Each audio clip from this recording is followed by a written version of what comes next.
Hi, good morning everyone. എല്ലാവർക്കും നമസ്കാരം. മറ്റൊരു പ്രധാനപ്പെട്ട വീഡിയോയിലേക്ക് നമുക്ക് കിടക്കാം. ഇന്ത്യയുടെ സമ്പദ് വ്യവസ്ഥയെക്കുറിച്ചുള്ളൊരു വാർത്തയാണിത്. നമുക്കറിയാം, ലോകത്തിലെ ഏത് സമ്പദ് വ്യവസ്ഥ എടുത്തു നോക്കിക്കഴിഞ്ഞാലും ആ സമ്പദ് വ്യവസ്ഥയുടെ ഒരു ബാക്ക്ഗ്രൗണ്ട് എന്ന് പറഞ്ഞു കഴിഞ്ഞാൽ ഏകദേശം ഫാമിലി ഓറിയന്റഡ് ബിസിനസ് എല്ലാ രാജ്യങ്ങളിലും വളരെ ശക്തമായിട്ട് നിലനിൽക്കുന്ന ഒരു സംവിധാനം നമുക്ക് കാണാൻ സാധിക്കും. ഫാമിലി ഓറിയന്റഡ് ബിസിനസ് പറഞ്ഞാൽ കുടുംബപരമായിട്ടുള്ള എല്ലാം എല്ലാം കുടുംബപരമായിട്ടുള്ളതാണ്. എന്നാൽ തന്നെയും പിന്നെ പൊതുവെ നമുക്കിപ്പം ഇന്ത്യയുടെ കേസ് നോക്കി കഴിഞ്ഞാൽ റിലയൻസ് ആയാലും ശരി, അദാനി ഗ്രൂപ്പ് ആയാലും ശരി, പിന്നെ അതുപോലുള്ള ബജാജ്, മഹീന്ദ്ര, ഇതുപോലുള്ള കമ്പനികളൊക്കെ തന്നെ ഫാമിലി ഓറിയന്റഡ് ബിസിനസ്സാണ് നമുക്ക് പറയാൻ സാധിക്കുന്നത്. അങ്ങനെ ഒത്തിരി കമ്പനികളുണ്ട്, ഒത്തിരി കോർപ്പറേഷൻസ് ഉണ്ട്. അപ്പോൾ അങ്ങനെയുള്ള ഫാമിലി ബിസിനസ് ആണ് ഇന്ത്യയുടെ GDP-യുടെ 70% കോൺട്രിബ്യൂട്ട് ചെയ്യുന്നത്. അതുപോലെ തന്നെ 60%-ത്തോളം തൊഴിൽ നൽകുന്നതും ഫാമിലി ഓറിയന്റഡ് ബിസിനസ് ആണെന്നുള്ളൊരു നിർണായകമായിട്ടുള്ള റിപ്പോർട്ട് നമുക്ക് കാണാൻ സാധിക്കും. അത് കുടുംബ ബിസിനസ്സുകളുടെ കാര്യത്തിൽ ഇന്ത്യ 3-ാം സ്ഥാനത്താണ് ലോകത്തിൽ എന്നുള്ളതാണ് ഒരു യാഥാർത്ഥ്യം. ഒന്നാമത്തെ തീർച്ചയായിട്ടും ചൈനയാണ്, രണ്ടാമത്തെ അമേരിക്കയാണ്. ഇതൊരു പഴയ റിപ്പോർട്ടാണ് ശരിക്കും പറഞ്ഞത്. ഈ ടൈംസ് ഓഫ് ഇന്ത്യയിൽ കാണിച്ചിരിക്കുന്നത് 2018 റിപ്പോർട്ട് അടിസ്ഥാനത്തിലാണ്. ഈ പറഞ്ഞിരിക്കുന്ന റിപ്പോർട്ട് എന്ന് പറഞ്ഞാൽ ലേറ്റസ്റ്റ് ആയിട്ടുള്ളൊരു റിപ്പോർട്ട്. ലേറ്റസ്റ്റ് അല്ല, പക്ഷേ ഇവിടെ പറഞ്ഞിരിക്കുന്നത് CIA-യുടെ കോൺഫെഡറേഷൻ ഓഫ് ഇന്ത്യൻ ഇൻഡസ്ട്രിയുടെ മുൻ പ്രസിഡന്റും TVS സപ്ലൈ ചെയിൻ സൊല്യൂഷൻസിന്റെ എക്സിക്യൂട്ടീവ് ചെയർമാനുമായിട്ടുള്ള ദിനേശ് ഒരു വ്യവസായ കോൺഫെഡറേഷൻ, അതായത് CIA സംഘടിപ്പിച്ച കേരള ഫാമിലി ബിസിനസ് കോൺക്ലേവിൽ 2025 സംസാരിക്കുമ്പോഴാണ് ഇദ്ദേഹം ഈ കാര്യം വെളിപ്പെടുത്തുന്നത്.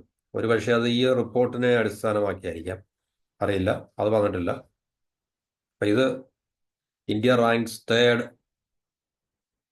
ഓൺ ഫാമിലി ഓൺ ബിസിനസ് എന്നുള്ളത് 2018 ഒരു സെപ്റ്റംബർ 15 റിപ്പോർട്ടിന്റെ അടിസ്ഥാനത്തിലാണ്. ഇപ്പോഴും അങ്ങനെ തന്നെ ആയിരിക്കും. സ്റ്റാറ്റിസ്റ്റിക്സ് വലിയ വ്യത്യാസങ്ങളൊന്നുമില്ല.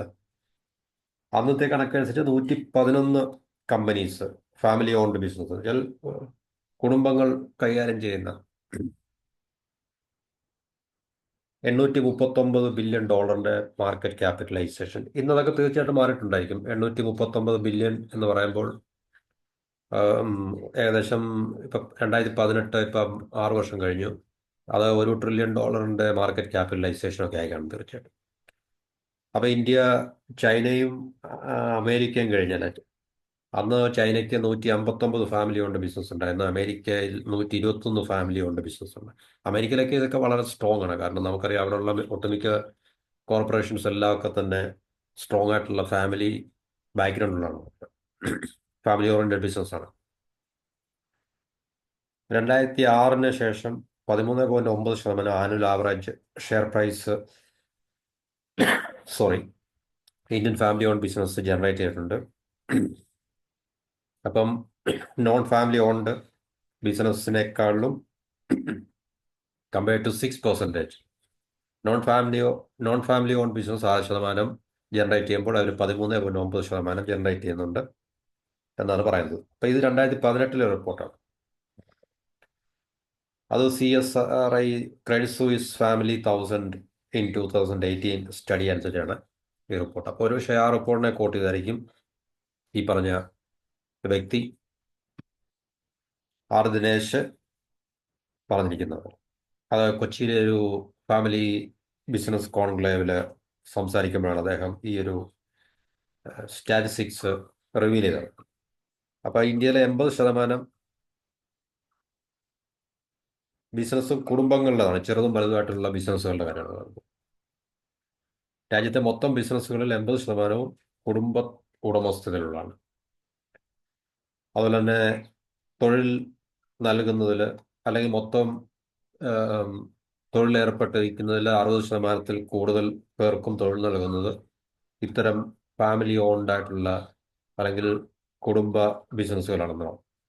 ആഗോളതലത്തിലും ഈ പറഞ്ഞ കുടുംബ ബിസിനസ്സുകൾ ചലനാത്മകവും വികസിച്ചുകൊണ്ടിരിക്കുന്നതുമാണ്. ആഗോളതലത്തിൽ എന്ന് പറയുമ്പോൾ തീർച്ചയായിട്ടും മറ്റെല്ലാ രാജ്യങ്ങളിലും തന്നെ, അത് America, China.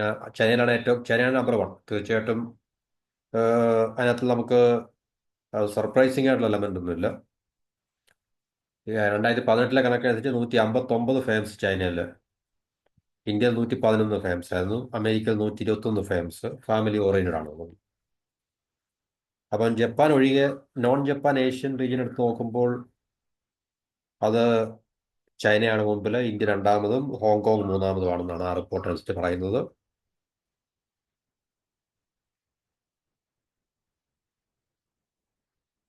Number of family own business non Asian region, sorry non Japan region, ജപ്പാനിലെ കണക്കുകൾ അത്ര കൃത്യമായിട്ടില്ല.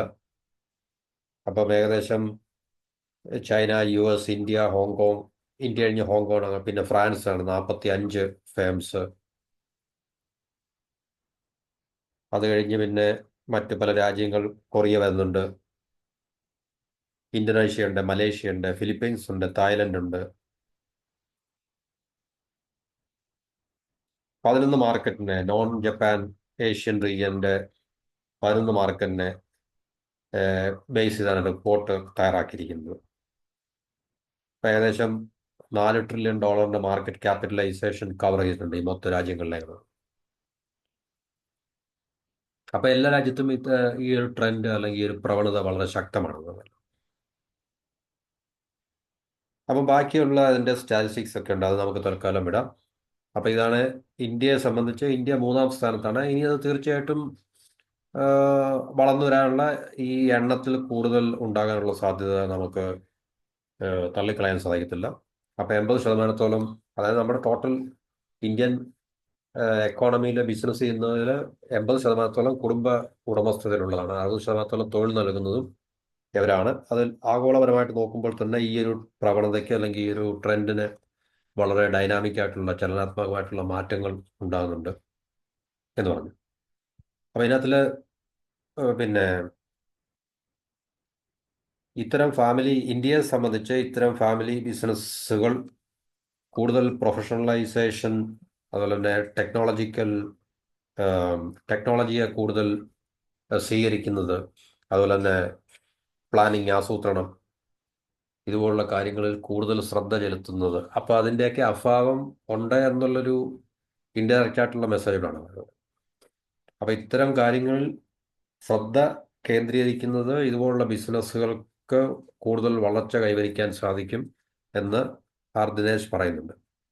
അപ്പൊ അതിൻ്റെ അർത്ഥം ഈ 3 പ്രധാനപ്പെട്ട മേഖലകൾ, പ്രൊഫഷണലൈസേഷൻ, സാങ്കേതിക വിദ്യകളുടെ സ്വീകരണം, അത് വളരെ അത്യാവശ്യമാണ്. ഓട്ടോമേഷനും അല്ലെങ്കിൽ ടെക്നോളജി, ഒരു ബിസിനസ്സിൽ ടെക്നോളജി, ഇന്നത്തെ കാലത്ത് ടെക്നോളജി ഏറ്റവും പിന്നെ മോഡേൺ ആയിട്ടുള്ള ടെക്നോളജികൾ അല്ലെങ്കിൽ ആർട്ടിഫിഷ്യൽ ഇൻ്റലിജൻസിൻ്റെ ഉപയോഗം, ഓട്ടോമേഷൻ, ഇതൊക്കെ ബിസിനസ്സിൻ്റെ എഫിഷ്യൻസി വർദ്ധിപ്പിക്കാനും അവരുടെ പ്രൊഡക്ടിവിറ്റി വർദ്ധിപ്പിക്കാനൊക്കെ വളരെ സഹായകരമാണ്. അതുപോലെ തന്നെ കൃത്യമായിട്ടുള്ള പ്ലാനിങ്, മെറ്റിക്കുലസ് ആയിട്ടുള്ള പ്ലാനിങ്, ഇതെല്ലാം ഇത്തരം ഫാമിലി ഓൺഡ് ബിസിനസ്സിൽ കൂടുതൽ ഉണ്ടാകുന്നത് അവരുടെ വളർച്ചയ്ക്ക് ക്രിട്ടിക്കലായിട്ടുള്ള ഒരു കാര്യമാണെന്നാണ് അദ്ദേഹം പറയുന്നത്. അപ്പം ഈ പറഞ്ഞ മേഖലകളൊക്കെ ഒരുപക്ഷെ ഈ ഫാമിലി ഓറിയന്റഡ് ബിസിനസ്സിൽ അല്പം ലാഗിങ് ആയിരിക്കും, അല്ലെ വീക്ക് ആയിരിക്കും എന്നുള്ളൊരു ശ്രദ്ധേയമായിട്ടുള്ള മെസ്സേജ് ആയിരിക്കും അദ്ദേഹം നൽകുന്നത്.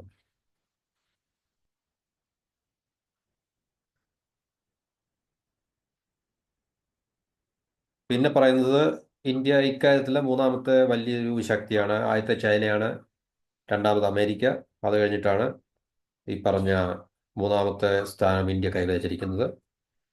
ലോകത്തിലെ കുടുംബ ബിസിനസ്സുകളുടെ 3-ാമത്തെ വലിയ കേന്ദ്രം ഇന്ത്യയാണെന്ന് ഗ്രാൻഡ് തോൺറൺ ഫാരത്ത് LLPയിലെ പങ്കാളിയും ഫാമിലി ഓഫീസ് ലീഡറുമായ പല്ലവി ജോഷി ബബ്രു അഭിപ്രായപ്പെട്ടു എന്നും പറയുന്നുണ്ട്. ഇപ്പം Netherlands, Poland, Germany, Sweden, Finland എന്നിവിടങ്ങളിൽ നിന്നുള്ള 12-അംഗ അന്താരാഷ്ട്ര പ്രതിനിധി സംഘം ഈ പറഞ്ഞ കേരള ഫാമിലി കോൺക്ലേവിൽ പങ്കെടുത്തിട്ടുണ്ട്. അപ്പോൾ കുടുംബ സംരംഭങ്ങളെ രൂപപ്പെടുത്തുന്നതിൽ നവീകരണത്തിൻ്റെയും സുസ്ഥിരതയുടെയും നിർണായക പങ്ക് വിവിധ സെഷനുകൾ ചർച്ച ചെയ്തു. അതൊക്കെ ആ മീറ്റിങ്ങിനെ കുറിച്ചുള്ള കാര്യങ്ങളാണ്. അപ്പം നമുക്കിതിനകത്ത് പ്രത്യേകം ശ്രദ്ധിക്കാനുള്ളതിൽ ഇന്ത്യൻ എക്കോണമിയുടെ മെജോറിറ്റിയും പിന്നെ ഡോമിനേറ്റ് ചെയ്യുന്നത് ഫാമിലി ഓറിയന്റഡ് ബിസിനസ്സാണ്. 60% തൊഴിൽ നൽകുന്നതും ഈ പറഞ്ഞ ഫാമിലി ഓൺഡ് ആയിട്ടുള്ള ബിസിനസ്സുകളാണ്. അപ്പൊ ഈ കുടുംബ ബിസിനസ്സുകൾ പലപ്പോഴും അവർക്ക് ലോങ് ടേം വിഷൻ അല്ലെങ്കിൽ ദീർഘകാല വീക്ഷണത്തോടെ മുന്നോട്ട് പോകുന്നൊരു കാഴ്ച നമുക്ക് കാണാൻ സാധിക്കും. കാരണം ഇത് പല ജനറേഷൻ മാറി മാറി ആണല്ലോ ഈ കമ്പനികളെല്ലാം നിലനിൽക്കുന്നത്. കാരണം അതുകൊണ്ട് നമുക്ക് തീർച്ചയായിട്ടും ഈ അവരുടെ വിഷൻ അല്ലെങ്കിൽ ദീർഘകാല വീക്ഷണത്തിൽ അവർക്ക് ഒരു പ്രാധാന്യം ഉണ്ട് എന്നുള്ള കാര്യം നമുക്ക് മനസ്സിലാക്കാൻ സാധിക്കും. അപ്പൊ ഇത് അവരുടെ ബിസിനസിന്റെ സുസ്ഥിരതയ്ക്കും സ്റ്റെബിലിറ്റിക്കും കണ്ടിന്യൂറ്റിക്കും തുടർച്ചയ്ക്കും അതുപോലെ തന്നെ തലമുറകൾ തോറും ഓരോ തലമുറയ്ക്ക് ശേഷം മറ്റു തലമുറ വരുമ്പോഴും അവർ കൂടുതൽ ബിസിനസ്സിനെ അതാത് കാലത്തെ പിന്നെ അതിനനുസരിച്ച് അതിനെ മാറ്റിയെടുക്കുകയും മോഡേണൈസ് ചെയ്യുകയും ഒക്കെ ചെയ്യുന്ന ഒരു കാഴ്ച. ഇപ്പം നമ്മൾ ടാറ്റ, ബിർള, പിന്നെ അംബാനി, അദാനി, ടാറ്റയും ബിർളയൊക്കെ അപേക്ഷിച്ച് നോക്കുമ്പോൾ അംബാനി, അദാനിയൊക്കെ പൊതുവെ പുതിയ ബിസിനസ് സംരംഭങ്ങളാണെങ്കിൽ തന്നെയും തീർച്ചയായിട്ടും ഇപ്പം അവരൊക്കെ പ്രത്യേകിച്ച് അംബാനിയൊക്കെ നമ്മുടെ സമ്പദ് വ്യവസ്ഥയിൽ വന്നിട്ട് ഏകദേശം 70കളോട് കൂടിയാണെന്ന് തോന്നുന്നു അംബാനിയുടെ വരവൊക്കെ. അപ്പം അതിനു മുമ്പുണ്ടായിരുന്ന ടാറ്റ, ബിർള, അതുപോലെ തന്നെ മഹീന്ദ്ര, ബജാജ്, അങ്ങനെ ഒത്തിരി ഗോയങ്ക ഗ്രൂപ്പ്, അങ്ങനെ നോക്കുമ്പോൾ ഒത്തിരി ഗ്രൂപ്പുകളുണ്ട് നമുക്ക് ഇന്ത്യയിൽ നമുക്ക് അറിയാൻ സാധിക്കുന്ന ചെറുതും വലുതുമായിട്ടുള്ള ഒത്തിരി കോർപ്പറേഷൻസ് അല്ലെങ്കിൽ ഒത്തിരി ബിസിനസ് ഗ്രൂപ്പ്സുകളുണ്ട്. അപ്പോൾ ആ ബിസിനസ് ഗ്രൂപ്പ്സ് എല്ലാം തീർച്ചയായിട്ടും പല തലമുറകളായിട്ട് നിലനിൽക്കുന്നതല്ല. അപ്പോൾ അവരുടെ പിന്നെ സുസ്ഥിരതയ്ക്കും അതുപോലെ തന്നെ അവരുടെ ഈ വെൽത്ത് കൂടുതൽ ക്രിയേറ്റ് ചെയ്യുന്നതിലും അത് സംരക്ഷിക്കുന്നതിലും ഒക്കെ അവരുടെ ദീർഘകാല വീക്ഷണം വളരെ മുതൽക്കൂട്ടാണെന്നുള്ളതാണ് ഈ പറഞ്ഞ ആൾക്കാർ ഈ ഒരു കോൺക്ലേവിൽ അവർ ചൂണ്ടിക്കാണിച്ചിട്ടുണ്ട്. അപ്പൊ ഇത്രയും പ്രധാനപ്പെട്ട ഒരു ഫാക്ടർ ആണ് നമ്മുടെ ഇന്ത്യൻ കാരണം ഇത് വളരെ പ്രധാനപ്പെട്ട ഒരു കാരണം എല്ലാ എക്കോണമിക്കും വേണ്ടിയായിട്ടുള്ളൊരു പിന്നെ പാറ്റേൺ ഉണ്ട്, ട്രെൻഡ് ഉണ്ട്, ഒരു സ്ട്രക്ചർ ഉണ്ട്. അപ്പൊ നമ്മൾ ഏത് എക്കോണമി എടുത്തു നോക്കി കഴിഞ്ഞാലും ഇപ്പം അമേരിക്ക മുതൽ ചൈന മുതൽ ഇങ്ങോട്ടുള്ള ഏത് എക്കോണമി എടുത്തു നോക്കി കഴിഞ്ഞാലും റഷ്യയിൽ പോയാലും ഫ്രാൻസിലായാലും ഓരോ എക്കോണമിയുടെ സൈസ് അനുസരിച്ച് ഇപ്പം ജപ്പാനിലായാലും ശരി നമ്മൾ കേൾക്കുന്ന പല പേരുകൾ ഇപ്പം ഈ ഹോണ്ട, നിസാൻ, അല്ലെങ്കിൽ ഇസുസു, അല്ലെങ്കിൽ സുസുക്കി, ഇതെല്ലാം ഫാമിലി ഓൺഡ് ബിസിനസ്സുകൾ തന്നെയാണ് ശരിക്കും പറയും. ഇതെല്ലാം വ്യക്തികളായിട്ട് ബന്ധപ്പെട്ട പേരുകളൊക്കെ തന്നെയാണ്. അപ്പം പല പേരുകൾ നമ്മൾ കേൾക്കുന്നതെല്ലാം ഫാമിലി ഓൺഡ് ബിസിനസ്സുകളൊക്കെ തന്നെയാണ്. അപ്പോൾ ഓരോ രാജ്യത്തിന്റെ എക്കോണമിയുടെ സൈസ് അനുസരിച്ചും കപ്പാസിറ്റി അനുസരിച്ചും അവിടെ നിലനിൽക്കുന്ന ഫാമിലി ഓൺഡ് ബിസിനസ്സിനും നമുക്ക് ഫാമിലി ഓൺഡ് ബിസിനസ് ഉണ്ട് എന്നുള്ള കാര്യം നമുക്ക് മനസ്സിലാക്കാൻ സാധിക്കും. അപ്പോൾ ഇന്ത്യ പോലുള്ളൊരു വലിയ രാജ്യം, ചൈന പോലുള്ളൊരു വലിയ രാജ്യം, അമേരിക്ക പോലുള്ളൊരു വലിയ രാജ്യം, അപ്പം ഈ പറഞ്ഞ രാജ്യങ്ങളുടെ എക്കോണമിയുടെ സൈസ് വർദ്ധിക്കുന്നതോറും തീർച്ചയായിട്ടും ഇങ്ങനെയുള്ള പ്രവണതയും പഴയ ഫാമിലി ഓൺഡ് ബിസിനസ്സുകൾ നിലനിൽക്കുകയും പുതിയ പുതിയ ഫാമിലി ഓൺഡ് ബിസിനസ്സുകൾ രംഗത്ത് വരികയൊക്കെ ചെയ്യുന്ന പ്രവണതകൾ നമുക്ക് കാണാൻ സാധിക്കും. അപ്പൊ ഇതൊരു റിയാലിറ്റിയാണ്, ഇതൊരു ഫാക്ടറാണ്. പിന്നെ ഈ 2018 റിപ്പോർട്ടിൽ പറയുന്നത് നോൺ ജപ്പാൻ ഏഷ്യ റീജിയൻ നമ്മൾ നോക്കുമ്പോൾ